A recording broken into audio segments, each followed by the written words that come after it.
lagi hari ini di BSFK ya. Sudah siap mendengarkan firman Tuhan? Sebelumnya kita mau doa dulu ya. Yuk, tangannya dilipat, matanya ditutup, kita berdoa. Tuhan Yesus, terima kasih buat kesempatan. Hari ini kami boleh ikut lagi BSFK Tuhan. Sebentar kami akan mendengarkan firman Tuhan, urapi setiap kami, supaya kami boleh mengerti firman-Mu. Kami boleh lebih lagi mengenal Engkau Tuhan, apa-apa yang harus kami lakukan, apa-apa yang tidak boleh kami lakukan, supaya hidup kami boleh semakin indah di dalam Tuhan. Terima kasih Tuhan, dalam nama Tuhan Yesus kami berdoa, haleluya, amin.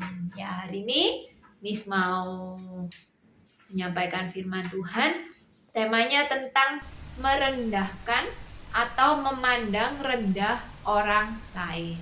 Kita mau baca ceritanya sama-sama di Lukas 18 ayat 9 sampai 14. Yang bisa buka Alkitab di rumahnya, boleh yuk sama-sama Miss ajak semuanya buka Alkitabnya di Lukas 18 ayat 9 sampai 14. Ceritanya tidak panjang, ceritanya pendek aja. Miss bacakan ya, pelan-pelan ya. Perumpamaan tentang orang Farisi dengan pemungut cukai. Dan kepada beberapa orang yang menganggap dirinya benar dan memandang rendah semua orang lain, Yesus mengatakan perumpamaan ini. Ada dua orang pergi ke bait Allah untuk berdoa. Yang seorang adalah Farisi dan yang lain pemungut cukai. Jadi waktu itu Tuhan Yesus mengajarkan suatu perumpamaan ya kepada orang-orang yang suka menyombongkan diri, suka merasa dirinya paling benar. Nah, Tuhan Yesus mengajarkan satu perumpamaan tentang orang Farisi dan pemungut cukai. Jadi ada orang Farisi dan pemungut cukai, mereka itu pergi ke bait Allah, dikatakan untuk berdoa. Orang Farisi itu berdiri dan berdoa dalam hatinya. Jadi orang Farisi ini berdoa dalam hatinya begini, "Ya Allah, aku mengucap syukur kepadamu, karena aku tidak sama seperti semua orang lain. Bukan perampok, bukan orang lalim, bukan pezina, dan bukan juga seperti pemungut cukai ini. Dan aku berpuasa 2 kali seminggu. Aku memberikan 1/10 dari segala penghasilanku." Jadi orang Farisi ini berdoa dalam hatinya, dia bilang, "Tuhan, aku bersyukur, aku ini tidak seperti orang-orang yang lain gitu ya. Seperti orang perampok, seperti orang yang berbuat jahat ya. Bahkan aku ini berpuasa 2 kali dalam seminggu." Kelihatannya baik ya orang Farisi ini ya. Nah, terus lanjut ayat ke-13. Tetapi pemungut cukai itu berdiri jauh-jauh, bahkan ia tidak berani menengadah ke langit, melainkan ia memukul diri dan berkata, "Ya Allah, kasihanilah aku orang berdosa ini.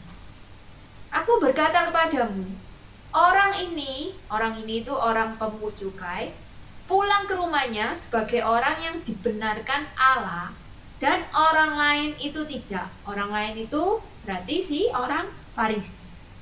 "Sebab barang siapa meninggikan diri, ia akan direndahkan, dan barang siapa merendahkan diri, ia akan ditinggikan." Jadi kita mau baca, kita sudah baca ceritanya, kita mau belajar sama-sama dari perumpamaan orang Farisi dan pemungut cukai. Jadi Tuhan itu cerita tadi, Tuhan mengajarkan suatu perumpamaan gitu ya. Ada 2 orang, yang pertama orang Farisi. Orang Farisi ini orang yang pinter, orang yang dipandang terhormat. Zaman dulu itu orang Farisi ini dianggap orang yang terhormat karena mereka ini orang-orang pinter, bisa hafal hukum Taurat itu hafal banget gitu ya, sampai titik komanya tuh hafal gitu. Jadi Kejadian, Keluaran, Imamat tuh orang Farisi ini bisa hafal, luar biasa hebatnya. Nah, orang Farisi ini terkenal pinternya. Tapi orang Farisi ini tidak tulus hatinya. Dikatakan banyak cerita di Alkitab, orang Farisi ini cuman kepingin puji, kepingin dipuji orang lain, kepingin dihormati sama orang lain. Jadi orang Farisi ini tidak tulus dalam hati. Nah, kalian tahu pemungut cukai? Kalau tadi itu orang Farisi, pemungut cukai itu zaman dahulu itu disebut pemungut cukai, itu orang yang mengambil pajak dari masyarakat, diambil pajaknya.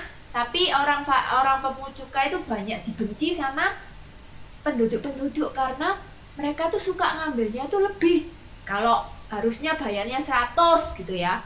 Nah, pemungut cukai itu mintanya enggak 100, mintanya bisa 200, mintanya bisa 300. Nanti uangnya diambil sendiri. Kalau zaman sekarang istilahnya apa? Korupsi. Nah, itu sih pemungut cukai. Nah, waktu itu dua orang ini datang ke Bait Allah. Tujuannya sama, yaitu mereka sama-sama berdoa. Nah, tujuannya sama, mereka sama-sama mau berdoa kepada Tuhan. Nah, si orang Farisi ini berdoa. Dalam hatinya dia katakan, Tuhan, aku bersyukur Tuhan, aku jadi orang yang baik. Bukan perampok, bukan orang berzina gitu. Terus tidak seperti pemungut cukai ini juga Tuhan. Aku berdoa, aku berpuasa 2 minggu, aku mengembalikan persepuluhan. Aku bersyukur Tuhan, aku jadi orang yang baik. Nah, tapi di satu sisi si pemungut cukai juga berdoa. Nah, pemungut cukai berdoanya gimana? Dia berdoanya jauh di belakang. Dia berdoanya pelan-pelan. Karena apa? Dia tahu dia orang yang berdosa, orang yang suka mungkin ngambil uangnya orang lain, gitu ya. Nah, terus orang pemungut cukai ini dia berdoa, Tuhan, ampuni aku orang yang berdosa ini. Dia mohon ampun sama Tuhan. Dia merendahkan dirinya. Dia minta ampun sama Tuhan supaya Tuhan ampuni dan Tuhan dengar doanya dan dia tidak mengulangi lagi perbuatannya. Ya, orang pemungut cukai ini bertobat gitu ya, minta ampun sama Tuhan, mohon belas kasihan Tuhan, mohon pengampunan Tuhan. Dikatakan siapa yang doanya diperkenan sama Tuhan? Kalau tadi di ayat Alkitab dikatakan doanya orang pemungut cukai yang diperkenan sama Tuhan, bukan yang orang Farisi. Kenapa kok bukan orang Farisi? Gitu ya. Nah, kita mau belajar sama-sama. Kenapa kok bukan doanya orang Farisi yang dikenan Tuhan, tapi malah doanya si pemungut cukai? Kita mau belajar sama-sama. Yang pertama yaitu pemungut cukai itu berdoa dengan rendah hati dan tidak sombong. Jadi dikatakan di ayat Alkitab, pemungut cukai ini bahkan tidak berani menengadah ke atas. Menengadah itu melihat ke atas. Dia malah nunduk, doanya menunduk ke bawah. Terus dia berdoanya di belakang, jauh di belakang. Karena dia benar-benar merasa berdosa gitu, tidak sombong. Aku ini tidak layak loh Tuhan, aku ini tidak layak, aku ini orang berdosa, aku ini tidak layak, tapi Tuhan selamatkan gitu ya. Nah, dalam 1 Petrus 5 ayat 5b, Allah menentang orang yang congkak, tetapi mengasihani orang yang rendah hati. Jadi Tuhan tuh tidak suka sama orang yang sombong, yang suka memegahkan dirinya, yang mengakui kalau aku ini loh pinter, aku ini loh hebat gitu ya, aku ini enggak kayak orang lain, kayak orang lain yang suka mencuri, yang suka omong kotor, yang enggak punya apa-apa. Aku ini loh hebat. Siapa? Aku orang yang hebat gitu ya. Nah, kalian kalau ingat ceritanya Salomo waktu dia berdoa, Tuhan tanya sama Salomo, Salomo kamu minta apa gitu ya. Nah, Salomo minta apa waktu? Salomo tidak minta kekayaan, Salomo tidak minta terkenal, Salomo tidak minta harta yang banyak. Tapi Salomo merendahkan diri, dia tidak sombong, dia minta sama Tuhan, Tuhan kasih aku hikmat supaya aku bisa memimpin bangsa Israel ini. Nah, doanya Salomo didengar sama Tuhan. Kenapa? Salomo berdoa dengan rendah hati. Dia tidak menyombongkan dirinya. Ini loh aku raja, aku hebat, aku bisa jadi raja, aku bisa memimpin bangsa Israel. Enggak, tapi Salomo benar-benar merendahkan hatinya. Dia mohon sama Tuhan, Tuhan tolong aku, kasih aku hikmat, kepinteran, kepandaian dalam memimpin bangsa Israel. Nah, kita mau contoh juga dari ceritanya Salomo ini. Seperti pemungut cukai ini, dia berdoa dengan kerendahan hati, tidak sombong, tidak memegahkan dirinya. Yang kedua, kita mau belajar sama-sama. Pemungut cukai berdoa dengan tulus. Dia mengakui kesalahannya. Ya, kalau tadi dikatakan apa? Tuhan, ampunilah aku orang yang berdosa. Dia mengaku kalau dia itu orang yang banyak dosanya, banyak kesalahannya. Kalau orang Farisi berdoanya gimana? Aku Tuhan tidak seperti pemungut cukai. Aku bukan perampok. Merasa dirinya paling benar, merasa dirinya paling hebat, merasa dirinya yang paling yang lain pokoknya salah. Orang Farisi yang paling benar. Tapi pemungut cukai ini berdoa dengan tulus. Dia mengakui kesalahannya. Dalam Mazmur 34 ayat 19 dikatakan, Tuhan itu dekat kepada orang-orang yang patah hati dan Ia menyelamatkan orang-orang yang remuk jiwanya.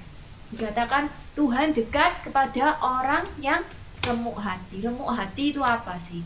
Remuk hati itu orang yang mau mengakui kesalahannya. Jadi kalau mungkin anak-anak di sini, adik-adik di sini, suatu ketika kalian mungkin berbuat kesalahan, mungkin tidak sengaja gitu ya, karena berbuat salah, terus takut dimarahi orang tua, akhirnya berbohong. Kalian mungkin menyesal, dalam hati menyesal, oh kenapa kok aku tadi bohong ya, kenapa ya Tuhan kok aku bisa bohong.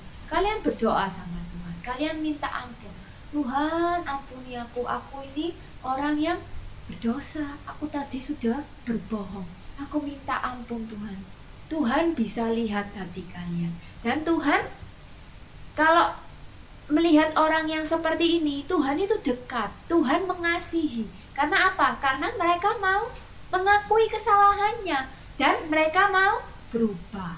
Setelah mengakui kesalahan, pastinya kalian juga harus berubah. Jangan diulangi lagi ya, jangan berbohong lagi.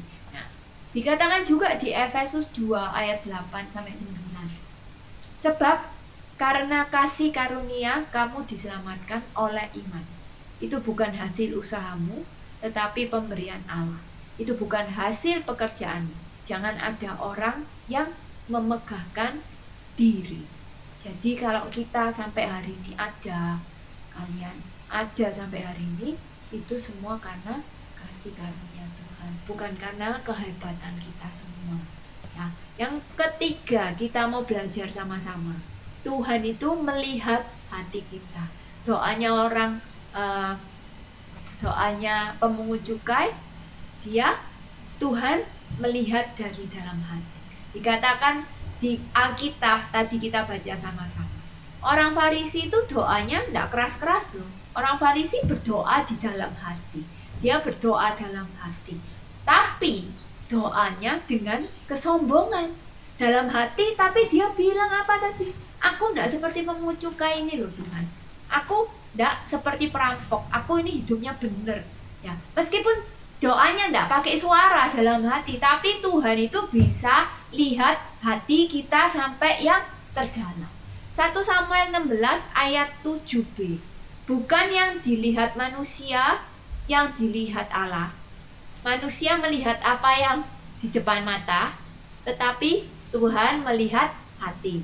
Ya, jadi Tuhan itu melihat hati. Kalau orang lihat, manusia lihatnya apa yang kelihatan. Jadi mungkin orang lihat, orang itu ya kaya, terkenal, hebat. Tapi Tuhan lihat hati kalian. Seperti waktu itu Raja Daud, ketika Samuel mau mengurapi Raja Daud, anak-anaknya dikeluarkan semua. Koko-kokonya, kakak-kakaknya Daud keluar semua. Yang hebat-hebat, yang badannya besar-besar, dikeluarkan semua. Tapi yang hebat-hebat ini malah tidak dipilih Tuhan. Yang dipilih Tuhan apa? Anak yang kecil, yang pipinya masih kemerah-merahan, yang menggembalakan 2-3 ekor domba. Itu yang dipilih Tuhan. Tapi manusia lihatnya, apa bisa anak kecil ini memimpin bangsa Israel? Tapi justru itu yang dilihat sama Tuhan. Tuhan tidak lihat fisik kalian, Tuhan tidak lihat apa yang kelihatan, tapi Tuhan itu bisa lihat sampai dalam hati. Tuhan bisa lihat, oh hatinya anak ini tulus, hatinya baik, hatinya tidak aneh-aneh gitu ya. Nah, tapi kalau orang Farisi ini berdoa dengan kesombongan, Tuhan bisa lihat apa yang diucapkan, apa yang dikatakan oleh orang Farisi ini. Dia merendahkan orang lain, dia membanggakan dirinya sendiri. Dan dikatakan tadi, kalau orang yang meninggikan diri itu akan direndahkan. Ya, selanjutnya kita mau belajar sama-sama. Ya, dari cerita orang Farisi dan pemungut cukai, kita mau belajar kalau kita jangan jadi orang yang sombong. Jangan suka merendahkan orang lain. Ingat anak-anak, kalau kita ada sampai hari ini, apa yang kalian miliki, mungkin kalian pinter di sekolah, juara 1, terus punya kemampuan lebih, punya talenta lebih, mungkin bisa gambar, bisa main musik, bisa bernyanyi, terus kalian ikut lomba menang, terus orang tua kalian mungkin berkecukupan, punya segala sesuatu, tidak kekurangan. Ingatlah kalau semua itu dari Tuhan, bukan hasil dari kita manusia, tapi semua itu karena anugerah Tuhan, bukan karena kemampuan kita. Kalau kalian pinter, kalau kalian punya talenta, ingat semua itu pemberian dari Tuhan. Dan jangan sekali-sekali kita merendahkan orang lain. Ya, ingat kalau orang yang sombong suatu saat akan direndahkan. Kalau kalian ingat ceritanya Raja Nebukadnezar, sampai ingat Raja Nebukadnezar, ya, waktu itu Raja Nebukadnezar dia bilang kalau dia waktu itu jalan-jalan, dia lihat negaranya, terus dia bilang, ini loh aku ini hebat, bisa punya negara seperti ini gitu ya, negaranya sukses gitu.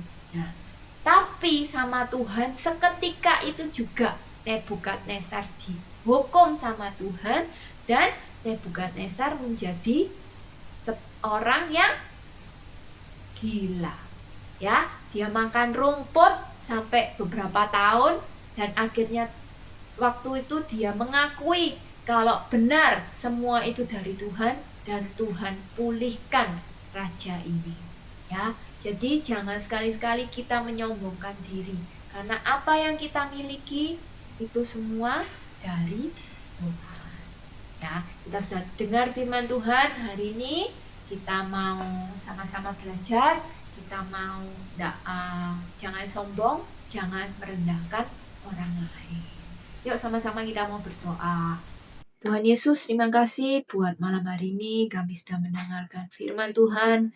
Ajar kami Tuhan supaya kami tidak sombong, kami boleh mengakui bahwa apa yang kami punya sampai hari ini, keberadaan kami itu semua hanya karena anugerah-Mu.